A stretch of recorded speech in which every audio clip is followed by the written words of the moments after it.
మానవ జాతి ఉన్నంత వరకు ఆ మాట కరెక్టే అని ఎప్పుడైతే సమాజం చెప్తుందో ఆయనను మాత్రమే జగద్గురువు అంటారు. ఆ జగద్గురువుకు స్థానం ఇచ్చిన దేశం మన భారతదేశం. ఆ జగద్గురువే శ్రీకృష్ణ పరమాత్మ. మీరంతా పోకిరి సినిమా చూసారా?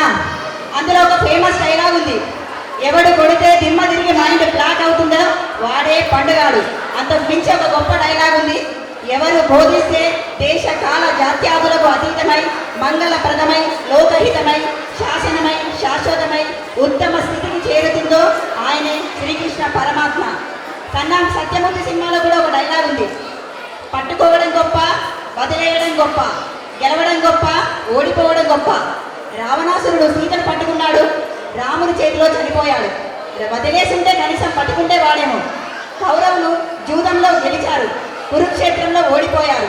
జూదంలోనే ఓడిపోయి ఉంటే కురుక్షేత్రమే జరిగి ఉండేది కాదు. ఇలాంటి పట్టు విడుపులు గెలుపోవటంల గురించి చెప్పేదే భగవద్గీత. ఒక్క మాటలో Bhagavad Gita is the dynamic prescription for life. సంతృప్తి సంతోషాలతో నిండిన జీవితం గడపాలంటే, చేసే పనిలో విజయం సాధించాలంటే గీతను అర్థం చేసుకోవాలి. అసలు భగవద్గీత ఏం చెప్తుంది అంటే ధర్మాల గురించి, త్యాగం, సహనం, మోక్షం అంటే ఏమిటో చెప్తుంది. ఏది శాశ్వతమో ఏది అశాశ్వతమో పాప పుణ్యాలకు వివరణ ఇస్తుంది. ఆత్మతత్వ నిరూపణ చేస్తుంది. జ్ఞానం, బ్రహ్మం, మోక్షం, ఆధ్యాత్మికత అంటే ఏమిటో చెప్తుంది. ఎవరు పండితుడో ఎవరు స్థితప్రజ్ఞుడో చెప్తుంది. ప్రతి ఒక్కరూ రోజుకి 2 శ్లోకాలు చదివి దాని అర్థాన్ని తెలుసుకొని మన పిల్లలకు వివరించాలి. భగవద్గీత చదివితే తలరాతను మార్చుకోవచ్చు. అంటే జీవితంలో భగవద్గీతను చదవడమే కాదు, దాన్ని అనుసరించి ఆచరించాలి. భగవద్గీత అనేది ఉత్తమ జీవన విధాన మార్గం, ఉన్నత వ్యక్తిత్వ వికాస బోధన.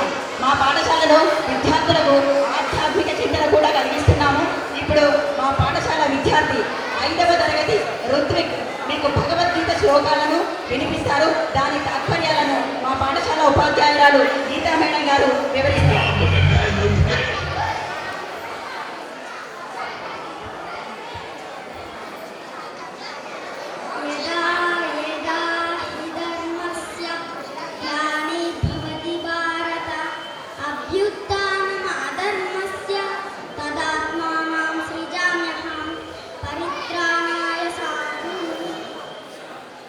ఎప్పుడెప్పుడు ధర్మానికి హాని జరుగుతుందో, ఎప్పుడెప్పుడు అధర్మం వృద్ధి చెందుతుందో అప్పుడు నేను సాకార రూపంలో ఈ లోకంలో జన్మిస్తాను.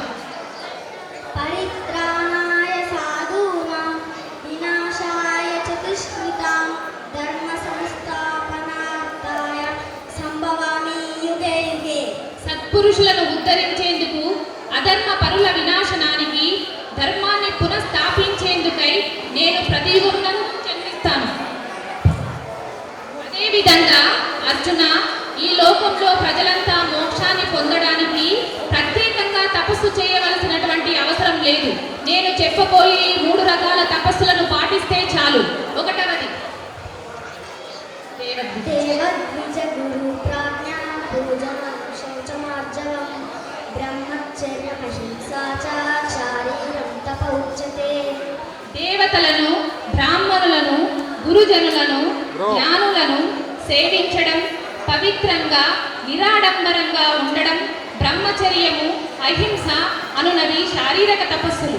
2వది అనుద్వేగకరం వాక్యం సత్యం ప్రియహితం చ స్వాధ్యాయాభ్యసనం చైవ వాంగ్మయం తప ఉచ్యతే.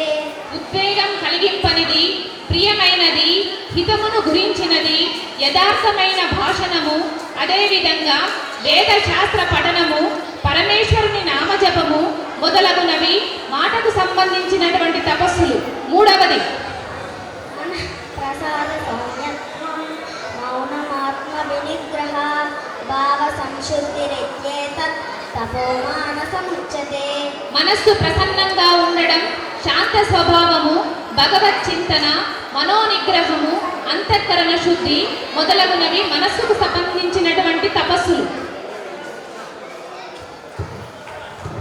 ఈనాడు నిజంగా మన ఇంట్లో రామాయణం కానీ భారతం కానీ పెడితే మమ్మీ తాతయ్య కాస్త తీసేయి, ఇక పుష్ప 2 పాటలు పెట్టు, అదేవిధంగా మ్యాడు పాటలు పెట్టు అనేటువంటి సందర్భంలో ఈనాడు భగవద్గీత అనగననగరాగా మతిశైలుచునుండు తినగ తినగవేమో తెయ్యనుండు సాధనమున పనులు సమకూరు తనలోన విశ్వదాభిరామ వినురవేమ మన తాతలు అమ్మమ్మలు నానమ్మలు చెప్పేటువంటి ఒక నీతి పద్యాల లాగా ఆ శ్రీకృష్ణ భగవంతుడే ఈరోజు మన ఫంక్షన్ హాల్కు మన దుద్దెడ ప్రాథమిక పాఠశాలకు ఇచ్చేసి ఒక చక్కటి శ్లోకాలు ఒక పద్యం చదువుకుంటేనే భయపడేటువంటి తరంలో పద్యానికి రక్షణ లేనటువంటి ఒక తరంలో పద్యానికి పట్టాభిషేకం కడుతూ ఒక శ్లోకాలు అందించినటువంటి చిన్నారి గట్టిగా చెప్పడం కూడా ఒకసారి గట్టిగా